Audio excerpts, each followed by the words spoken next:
తాకట్లో ఉన్న మీ బంగారాన్ని విడిపించి ఆ రోజు ఆన్లైన్ రేటుకి కొంటాం. Sharma gold company.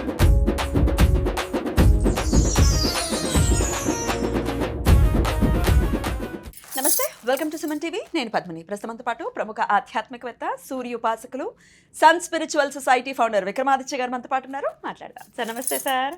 సూర్యోస్మి తల్లి. సూర్యోస్మి సార్. పుష్యమాసం ఎండ్ అయిపోతుంది. ఎండ్ అవుతూ ఒక భీకరమైనటువంటి కాంబినేషన్తో ఎండ్ అవుతుందని చెప్పుకోవచ్చు. అది మళ్ళీ ఆదివారం అమావాస్య, పంచగ్రహ కూటమి. మకర రాశిలో ఉత్తరాషాఢ నక్షత్రంలో అన్ని గ్రహాలు కూడా కలిసి ఉండబోతున్నాయి. సూర్యుడితో కంబస్ట్ అవుతున్నాయి. సో ఇటువంటి కాంబినేషన్ 130 సంవత్సరాల క్రితం జరిగింది. మళ్ళీ 100 సంవత్సరాల తర్వాత జరుగుతుందంటే మళ్ళీ మనం చూడం. మన జనరేషన్ ఏది కూడా చూసే పరిస్థితి లేదు. అంటే ఇక్కడ నుంచి 100 ఏళ్ళు అంటారమ్మా?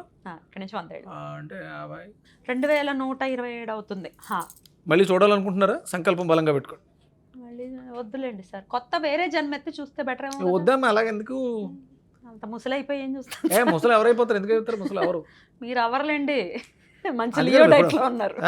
మీరు కూడా లియో డైట్ రండి. సూర్యుడిని ఉపాసన చేయండి. సూర్యోపాసన చేసిన వాడు కలియుగంలో విక్రమాదిత్య చక్రవర్తి.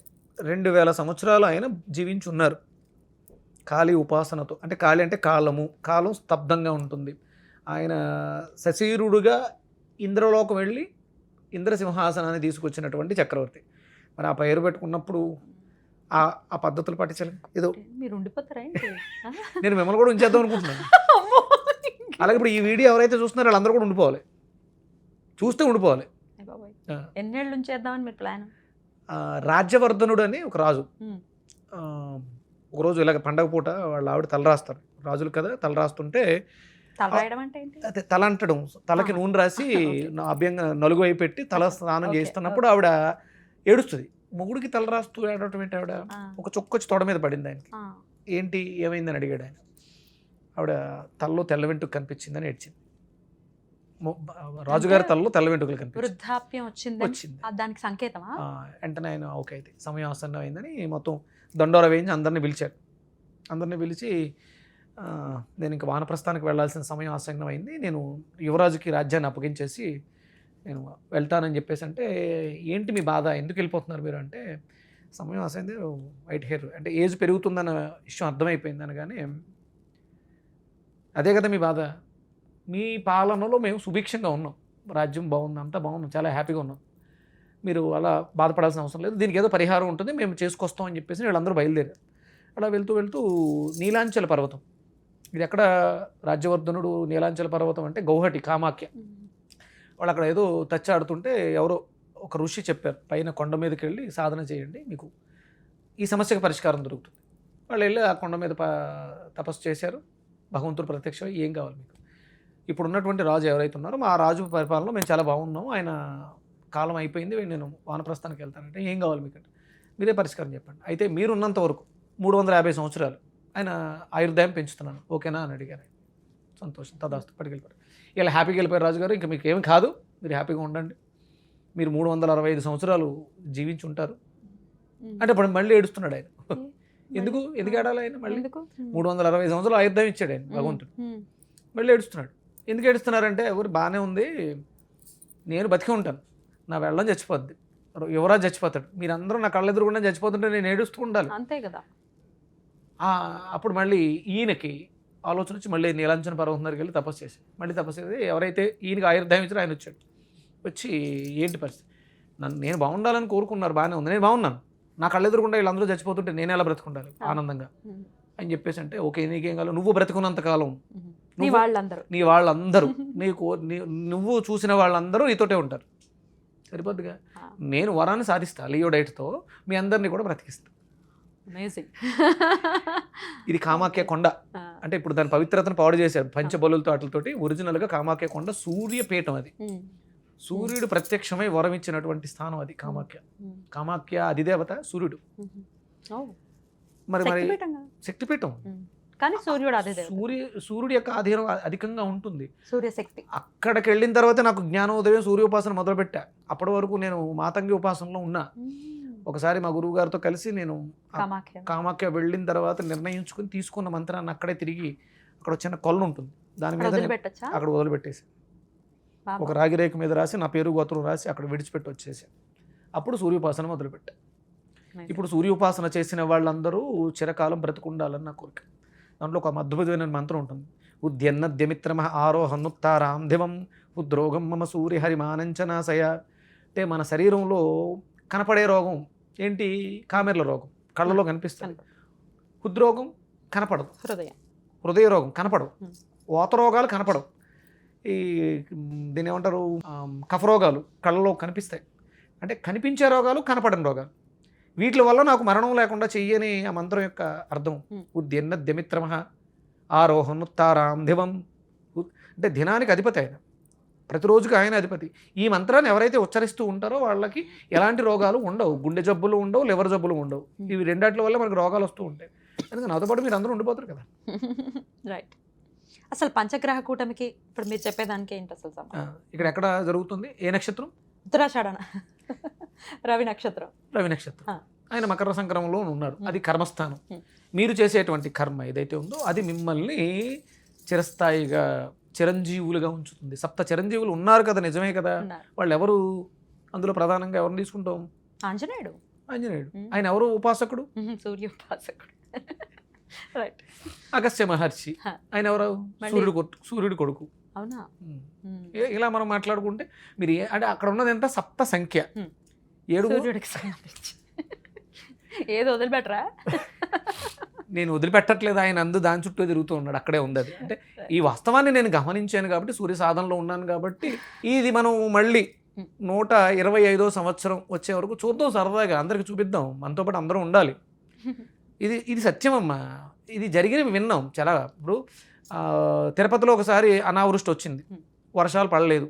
అప్పుడు అక్కడ ఉన్నటువంటి దీక్షితులు స్వామి స్వప్నంలో కనిపించి యజ్ఞం చేస్తే వర్షం వచ్చింది. వరుణయాగం చేశారు కదా, చదివాం, చూడలే. కానీ అనావృష్టి యజ్ఞం అనేది ఉంది అనే విషయం తెలుసు. నేను చేశాను, నేను చూశాను, నేను అనుభవించానుగా. సో పురాణాల్లో ఉన్నాయి అని అంటే జరుగుతుంది, మనం ట్రై చేద్దామని అంటున్నారు. ప్రయత్నం చేయడంలో తప్పే ఉంది. మరి ఏం చేయమంటారు? ఆదివారం అమావాస్యతో వస్తున్నటువంటి అదే. మహిమాన్వితమైన రోజు ఏం చేయమంటారు? అద్భుతమైనటువంటి ఎంత మహిమ కలిగినటువంటి ఆ రోజుని వృధా చేసుకోవద్దు. Yes. అగ్ని కార్యం, ఎవరైతే అగ్ని కార్యం చేస్తారో మనలో ప్రజ్వలిల్లేది అగ్ని. అగ్ని అన్నీ చేస్తుంది, ప్రతి పదార్థాన్ని శుద్ధి చేస్తుంది, తనలో నిమిడీకృతం చేసుకుంటుంది. అదే మిమ్మల్ని, ఇప్పుడు మీలో జీవశక్తి లేకపోతే మిమ్మల్ని బతికించడం ఎవ్వరి వల్ల కాదు. అంతే. హాస్పిటల్ తీసుకెళ్లారు, ఐసీయూలో తీసుకెళ్తారు, సెలైన్ పెడతారు, మాస్క్ పెడతారు, ఎంత పెట్టినా మీలో జీవం ఉండాలి. జీవకారకుడు సూర్యుడు. సూర్య ఉపాసన మిమ్మల్ని జీవన్ముక్తుల్ని చేస్తుంది, జీవించడానికి కావలసిన యోగ్యతనిస్తుంది. అది మనకి హనుమంతుల వారి ద్వారా చిరంజీవిగా చెప్పబడింది. Right. ప్రూవ్ అయిందిగా. అయితే మరి ఆ రోజున మరి ప్రత్యేకంగా ఏం చేయమంటారు సార్ ఆ రోజున? అగ్ని కార్యం అమ్మ.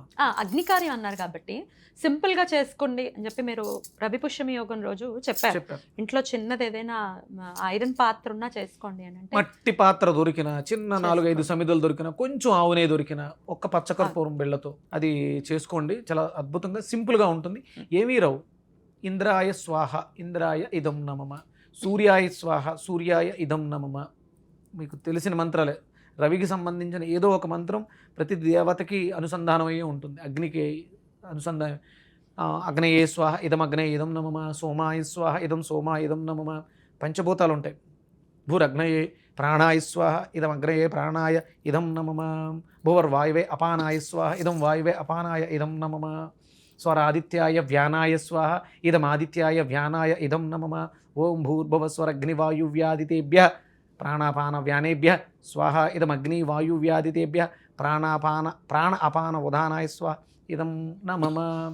ఇలా మనకు తెలిసినవే పంచభూతాలు, మనలో ఉన్నటువంటి పంచ ఆత్మలుగా మనం చేసేటువంటి అగ్నికార్యం. మా గురువుగారి సంకల్పం ఏంటంటే వేదం ప్రతి ఇంట్లోకి వెళ్ళాలి. ప్రతి వ్యక్తి, అంటే స్త్రీయా పురుషుడు కాదు, వ్యక్తి జీవం తీసుకున్నటువంటి జ్ఞానం ఉన్నటువంటి వాళ్ళు మనం మానవులు అంటాం కదా, మానవులందరూ కూడా వేదం తెలుసుకోవాలి. వేదం చెప్పింది అగ్నికార్యం. ఫస్ట్ మంత్రం ఏంటో తెలుసమ్మా వేదంలో? అగ్నిమీళే పురోహితం యజ్ఞస్య దేవ వృత్విజం హోతారం రత్నధాతమం. ఫస్ట్ మంత్రం. ఋగ్వేదంలోను యజుర్వేదంలోను కూడా మొట్టమొదటి మంత్రం అగ్నిమీళే పురోహితం. నువ్వు ఇచ్చేటువంటి అగ్ని పురోహితం, పురమునకు హితము చేయనది. పురోహితం యజ్ఞస్య దేవ వృత్విజం హోతారం రత్నధాతమం రత్నధాతమం. అద్భుతం. మీరు నన్నే చూస్తున్నారు కదా లైవ్ లో. ఉత్కృష్టమైనటువంటి ఫలితం ఇస్తుంది. అద్భుతం. ఇంకా నేను దాన్ని మించింది లేదు. అగ్ని కార్యం. ప్రారంభించండి. మాకేమీ తెలియదు. మీరు ఫస్ట్ మీకేం తెలియదమ్మా, రావి చెట్టు దగ్గరికి వెళ్ళండి. ఏదో ఒక కొమ్మ రాలి ఉంటుంది కదా, రోజు దాన్ని తెచ్చుకొచ్చి పక్కన పెట్టండి. మీరు ఆ బాహుబలి సినిమాలో పుల్లలు ఏరుకుంటూ అనుష్క పుల్లలు ఏరుకుంటూ ఉంటుంది కదా, పిచ్చిదాన్ని అనుకున్నాం అనకండి. నేను కూడా కేబీఆర్ పార్కులో రావి చెట్లు చుట్టూ తిరుగుతా. రాలిన ప్రతి పుల్ల తీసుకొచ్చి ఇంట్లో పెట్టుల్లో పెట్టి దాచుకుంటా. ఇలాంటి సందర్భాలు వచ్చినప్పుడు బయటకు తీస్తే అగ్నిహోత్రం ఎక్కువసేపు చేసేస్తారు. నాకు ఎంత ఆశ అంటే అగ్నికి హవిస్సు ఇవ్వటం ఎంత ఆశ అంటే అంత ఉత్కృష్టంగా. నైట్ నిండా పిటకలు పుల్లలు. మా మేడ మీద మా వానర్ ఏంటండి ఇది అనుకుంటా. రైట్. అయితే ఇది సాయంత్రం పూట సాయం సంధ్య వేళలో చేయమంటారా ఈ అగ్ని కార్యం? ఎందుకంటే ఈవినింగ్ నుంచి మొదలవుతుంది. సో సాయం సంధ్య వేళ చేసుకోవచ్చు కదా. సూర్యాస్తమయానికి ముందే మనం పొద్దుగా శుభ్రంగా స్నాన సంధ్యాదులు పూర్తి చేసుకుని సంధ్యావందనం చేయండి. స్వామికి అర్ఘ్య ప్రదానం చేయండి. శుభ్రంగా కూర్చుని ఆచమనం, అంగస్పర్శ. అంగస్పర్శ చాలా ముఖ్యం. అది చేయకుండా మనం ఏ కార్యంలోకి వెళ్ళకూడదు. వాంగ్మేస్తు అసోర్మే ప్రాణోస్తు, అక్షోర్మే చక్షురస్తు, కర్ణయోర్మే శ్రోత్రమస్తు, బాహోర్మే బలమస్తు, ఊర్యోర్మే ఓజో అస్తు, ఓం అరిష్టాని మే అంగాని తనుస్తన్వామే సహసంతు. లైవ్ లో ఇది ఎలాగో చూపిస్తాము, మీకు క్లియర్ గా ఉంటుంది. చాలా అవసరం, ఇది చాలా అవసరం. ఇది ఎలాగో నెక్స్ట్ వీడియోలో వస్తుంది. అయితే ఇది కాకుండా ఇది ఎలాగో ఖచ్చితంగా చేసుకుంటారు. మంత్ర సాధన కూడా, అంటే విశేషంగా ఇటువంటి కాంబినేషన్తో వచ్చినప్పుడు మంత్ర సాధన కూడా విశేషంగా చేసుకోండి అని అంటారు కదా. ఎటువంటి మంత్రాన్ని ఆశ్రయించవచ్చు? సూర్యుడికి సంబంధించినటువంటి అష్టాక్షరి, అద్భుతమైనటువంటి అష్టాక్షరి. ఓం గృణి సూర్య ఆదిత్య శ్రీం. ఓం గృణి సూర్య ఆదిత్య శ్రీం. ఇది అష్టాక్షరి, సూర్య అష్టాక్షరి. ఇది కాకుండా కొంచెం ఇది తిరగదు. గృణి సూర్య ఆదిత్య శ్రీం అనలేము అనుకుంటే ఓం నమో సూర్య నారాయణాయ, ఓం నమో సూర్య నారాయణాయ, ఓం నమో సూర్య నారాయణాయ. సూర్య అష్టాక్షరి చక్కగా చదువుకోవడం. ఇంకా ఉదయం నుంచి సాయంత్రం వరకు సూర్య సాధనలో ఉండండి. మీ జీవితాల్లో మార్పులు రాకపోతే ఆయన అడగండి. రిప్రజెంటేటివ్, సూర్యుడికి రిప్రజెంటేటివ్ నేనే, విక్రమాదిత్య. అక్కడ ఉజ్జయిని సామ్రాజ్యాధినేత విక్రమాదిత్యుడు ఉన్నాడు. ఇక్కడ ఆంధ్రప్రదేశ్లో, తెలంగాణలో ఉన్నారు. చాలా బ్యూటిఫుల్గా ఎక్స్ప్లెయిన్ చేశారు. ఖచ్చితంగా ఈ పంచగ్రహ కూటమి కొన్ని రాసులకి అద్భుతంగా ఉంది, కొన్ని రాసుల వాళ్ళకి కొంచెం ఇబ్బంది పెడుతుంది. ఇవన్నీ పక్కన పెట్టేద్దాం. ఏ రాసులకి బాగాలేదు, ప్రాణాలు పోతాయి, ఎవరో ఎన్నో చెప్తారమ్మా. ప్రధానమైనటువంటిది ఎవరు? అన్ని గ్రహాలకి ప్రధానం ఎవరు? రారాజు సూర్యుడు. ఈ 2026కి సంఖ్యాశాస్త్రపరంగా ఆయనే అంతే. అంటే ఎప్పుడు ఆయనే. ఏ గ్రహ పాలన వచ్చినా, అటు బుధుడికి ఆధిపత్యం వచ్చినా, శుక్రుడికి ఆధిపత్యం వచ్చినా, ఈయన దగ్గరకు వచ్చారు కదా పంచగ్రహ కూటం అంటే మిగతా గ్రహాలకు ఉన్నటువంటి శక్తి ఏమవుతుంది? కంపస్ట్ అయిపోతుంది. మౌఢ్యమే అన్నాం కదా. ఆయన దగ్గరకు వస్తే ఎవడైనా సరే మాడి మసి అయిపోవాల్సిందే. అందుకని ఏంటంటే మనం ఆయనే పట్టుకుందాం. మిగతా చిల్లర అంతా పట్టుకుందాం. అవసరం ఆయనే చెప్తాడు. బుధుడితో అవసరం ఉంది, జ్ఞానం ఇవ్వాలి. ఆయన చెప్తే ఎవరా? ఈయన అడిగితే ఇవ్వకపోవచ్చేమో. నువ్వు సరిగ్గా చేయలేదు, నాకు పెసలు సరిగ్గా పెట్టలేదు, పెసలు దానం ఇవ్వలేదు, నేను ఇవ్వనొచ్చేమో. కానీ ఆయనతో చెప్తే ఎవడా? అద్భుతం. Thank you so much. నమస్తే సార్. సూర్యోస్మిత.